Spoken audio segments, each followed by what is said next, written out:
1757, the Marquis de Montcalm settled his army of over 8,000 men at Fort Carillon. Regular army, Marines, militia, and native. By water and land, they moved south along Lake George to attack Fort William Henry. On August 3rd, they arrived at a small cove to our northwest and brought ashore their artillery. So began the six-day siege that would bring us this day. Now here's the situation Colonel Munro is facing. August the 8th. He's held out here for 5 days. No help coming for them. 11 of the 17 cannon have burst. He doesn't have much left to fight back. The French are 100 yards. Their new dugouts, battered, over from that northwest back. That wall is ready to collapse. He's responsible for 80 women here. Don't know how many. That's Montcalm racing.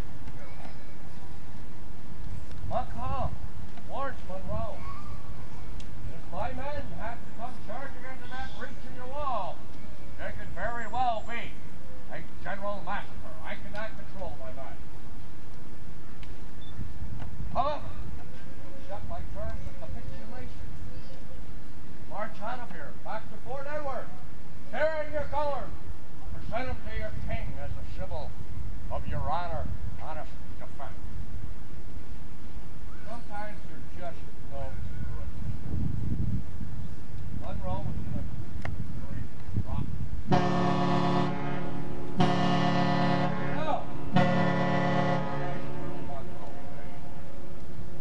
You know the tragic consequences. Tuesday, August 9th, Colonel Munro consulted the law. Canada and ordered diversion. Hold out no longer. Colonel Munro was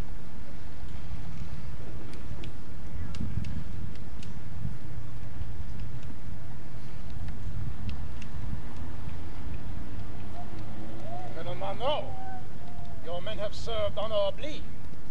We are honored with these articles of surrender.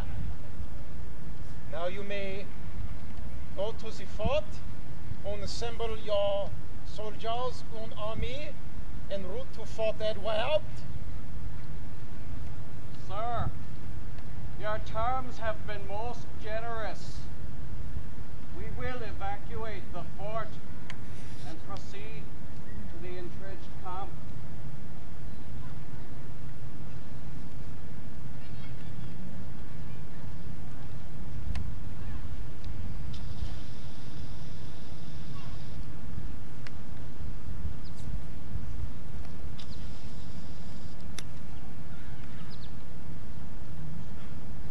General, the fort is yours.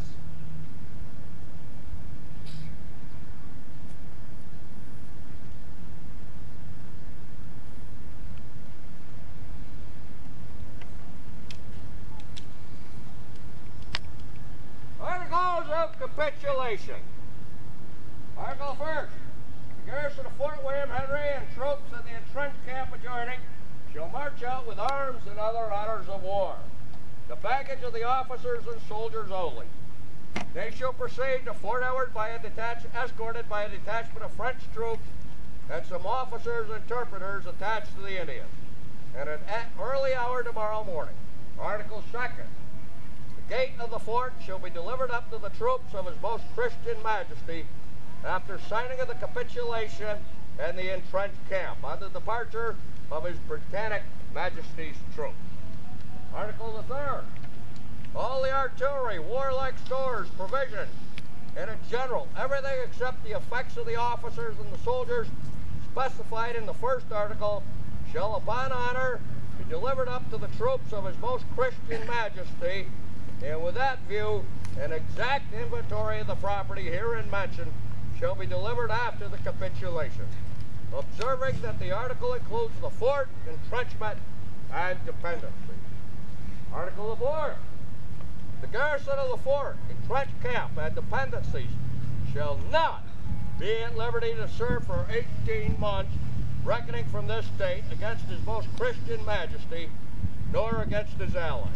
And with the capitulation shall furnish an exact return of his troops, wherein shall be set forth the names of officers, majors, other officers, engineers, artillery officers, commissaries, and employees.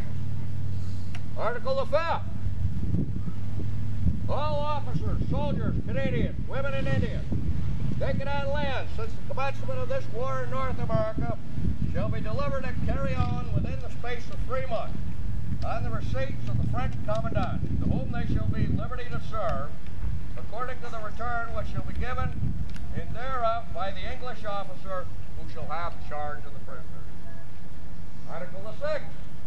An officer shall be given as hostage until the return of the detachment, which will be furnished as an escort for His Britannic Majesty's troops. Article the 7th. All the sick and wounded who are not in a condition to be removed to Fort Edward shall remain under the protection of the Marquis de Montcalm, who will take proper care of them and return them immediately after they are killed. Article the 8th. Provisions for the subsistence of said troops shall be issued for this day and tomorrow only. Article the 9th. The Marquis de Montcalm, being willing to show Lieutenant Colonel Munro in his garrison some token of his esteem on account of their honorable defense, grants them 1 piece of cannon, a 6 pound. Done at noon in the trenches before Fort William Henry, the 9th of August, 9,757. Signed, George Munro, Lieutenant Colonel, 35th, Commandant of His Majesty's forces in and near Fort William Henry. Granted in the name of His Most Christian Majesty, pursuant to the power I possess from the Marquis de Montcalm, Governor and Lieutenant General and new friend. Signed, Montcalm.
Take care.